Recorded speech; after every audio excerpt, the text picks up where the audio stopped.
From the nation's capital to the Windy City, the Maryland Terrapins having some fun here at Big Ten Media Days. Derwin Gray, Taivon Jacobs, Darnell Savage representing Maryland in what they hope will be a bounce-back campaign after an injury-plagued season a year ago. And those three Terps joining me now, Darnell Savage, Taivon Jacobs, and Derwin Gray. Guys, I want to talk about your team, but first, you had a really tough offseason. The loss of a teammate in Jordan McNair. Derwin, he was an offensive lineman like yourself. I know you knew him quite well. For those who didn't know Jordan, give us a sense of the kind of person that he was. As a person, Jordan was just a great guy, outgoing guy. Loved to practice, loved football. Most importantly, just loved doing what he does. Coming to the building every day with a smile on his face. Continue to always work hard and work at his craft. He just loved to hang around his teammates and I'm saying just be a great citizen to others. Like, he didn't mind helping. He just loved to try to keep a smile on guys' faces at all times and just be a fun guy in the locker room to keep everything mellow and things like that. So he was just a great guy that we're going to try to continue to lay that through the locker room. Taivon, what will you remember the most about him? Just his smile. Every time he walked in the building, just seeing that bright smile light up the room, you can tell it was him from a mile away. So just being able to see that smile always brighten up a day. How about you, Darnell? My one memory that sticks with me about Jordan is I remember one time I was on my way to go get some food and as I was driving, he was walking back to his apartment and he was just kind of smiling to himself, you know what I'm just saying, you know what I'm saying? And it was just like, that's the type of person he is. He tries to shed light on others, you know, he wants other people to smile along with him, you know. He's a big guy with a big heart, you know, and that's just some of the stuff that I remember about him. How do you go about honoring his memory this year? Well, first and foremost, just make sure he's not forgotten. You know, like Derwin said, that he was a extremely hard worker. You know, it was a guy that he never complained, never. You know, he always came in the building every single day with a good head on his shoulders and ready to perform. So I just think by us just carrying along that character and you know, remember the stuff that he instilled in us when he was here and just keeping that alive. Taivon, what has the coach's message been to you about how you carry on as a team? Just sticking together. Stay as one, stay as a team. We're a family, we're a brotherhood. Love one another as we love ourselves. And just keep motivating one another because we all we got. So just staying together. How do you go about doing that? How do you go about staying together, Derwin? First of all, just being around each other, just keeping a smile on each other's faces, going out every day, practicing hard, and just telling each other we love them, you know what I'm saying? Because this is a tough time for a team, for us as individuals and for us as a team collectively going into a season. So we just plan on just staying together, keeping a smile on our faces, and just staying close and tight to each other. This was a crazy year for you guys last year. I mean, I don't think I've ever seen a team that had so many injuries at one position, and a pretty important position at that, in the quarterback spot. How were you guys able to kind of keep it together last year, given all of that chaos around you, kind of this uncertainty at the most important position? I mean, it's tough. It's tough when you lose injuries like that when you play in this league. This is a competitive league. There's a lot of great teams in this league.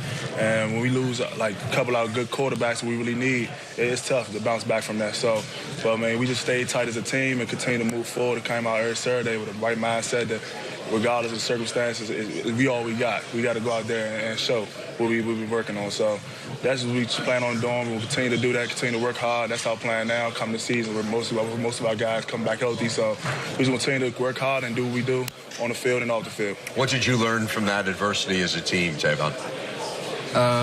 Is kind of from a business standpoint, it's just the next man up, and you have to get each guy ready because any guy is able to play at any moment. And from that standpoint, just making sure everybody's ready because at any moment, anybody on the team can play. So no complacency, sticking together, working with one another to help one another. And from us three being leaders, we have to bring up the young guys because they can play at any moment as well. So from that standpoint, that's what we got to do. So give us a sense now. You've worked in the offseason with Terrell Pigram, Kasim Hill. Where are they in terms of being back and ready to help lead this team? They're ready.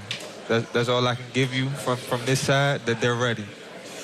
All right. How about at your position? You lost DJ Moore, who was the top receiver in the league. How does that alter your role? it doesn't really change. Still being the leader in the room, still helping out the guys that need to be helped, and just staying with a chip on my shoulder to bring to the table for the receiver group, and to be able to, lift every guy up, just to get them to where I'm at and where I feel confident at. And I feel like we have a special group that right now, even with the young guys. So it's going to be special.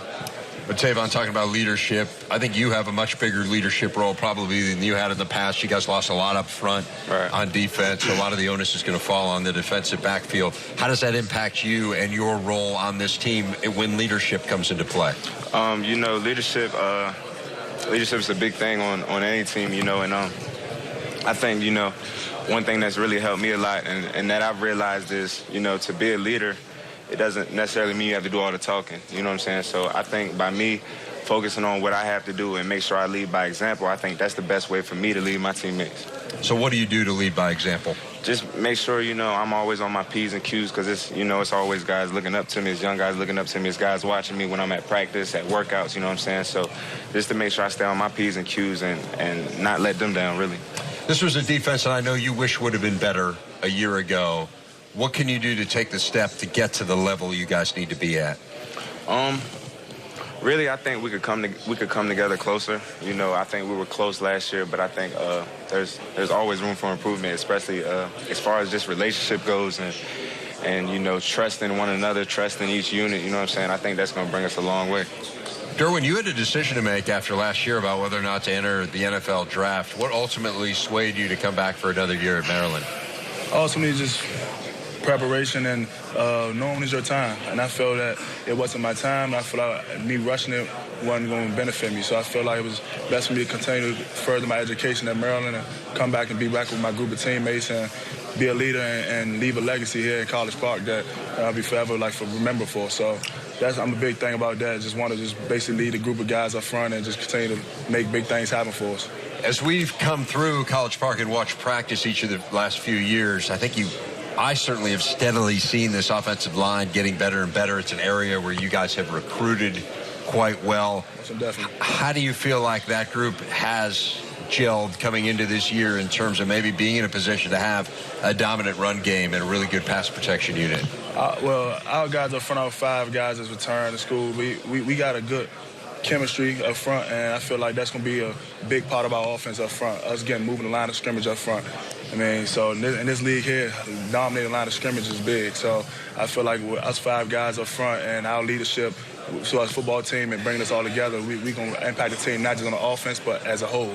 So I feel like that's important for us, and I feel like with my leadership and the rest of the guys, now Savage and Taivon, we got a good group of guys here, and we're ready to lead and continue to make big strides this year. New offensive coordinator, Matt Canada, what's that offense going to look like? It's going to look different.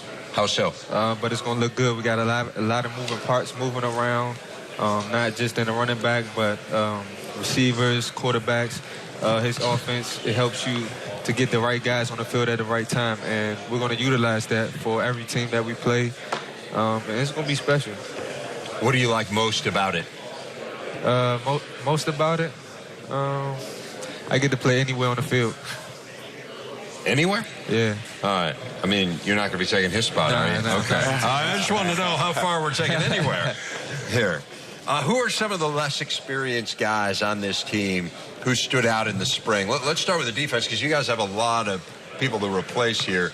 Who stood out to you where you said, this is a guy who's going to make an impact this year? Yeah, it's always hard to, just pick out certain pieces. I don't want to be cliche and say, but I think everybody did a good job at really just focusing and locking in on getting better. You know what I'm saying? Whether it be on the field, in the film room, just a lot of different stuff. So, you know what I'm saying?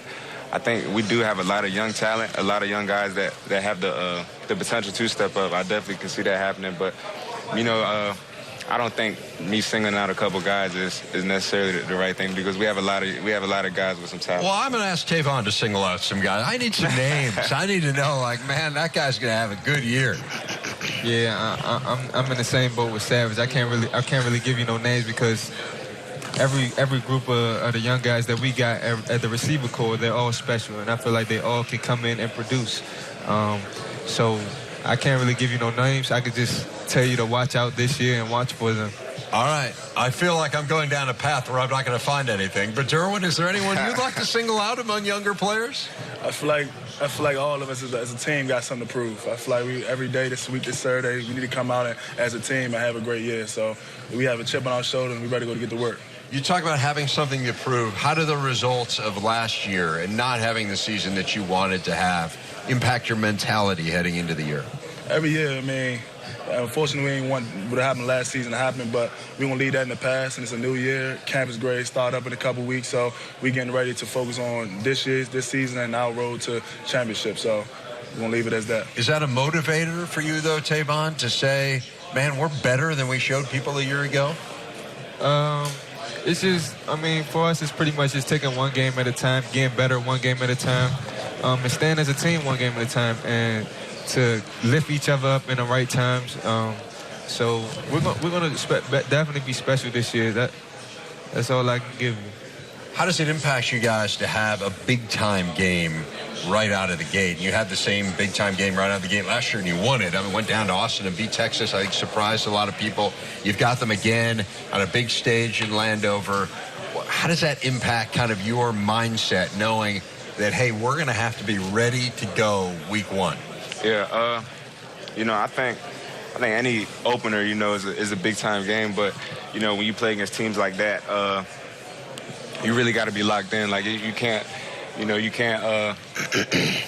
just take days off in camp or like every little thing matters. You know what I'm saying? So I think when you got games that are that big, you really take advantage of all your opportunities because, it's game one. And, that team's working. You don't want to get embarrassed. Like, that's just not an option. So, you got to make the most of your opportunities when they present themselves. So playing a team like Texas, a really prestigious school, at FedEx Field, it's a great opportunity. What do you think about when you think about that game, Derwin? Yeah, man, it gets me fired up. You're playing in front of tons of fans out there. You know what I'm saying? The crowd going crazy, coming out that tunnel, and it's just like we playing, us being home, we playing in front of our families, and it's just a different feeling inside when you're playing in front of your home crowd. So we plan on going out there and put on a show and continue to do what we do, work hard, and do what we have always planned on doing. Continue to win ball games and staying together, sticking together, and playing for joy. A pleasure to visit with all three of you. Guys, really fun. Derwin Gray, Taivon Jacobs, Darnell Savage. Thanks, gentlemen. Best of luck this year. We look forward to watching the Terps on the field in 2018. Thanks.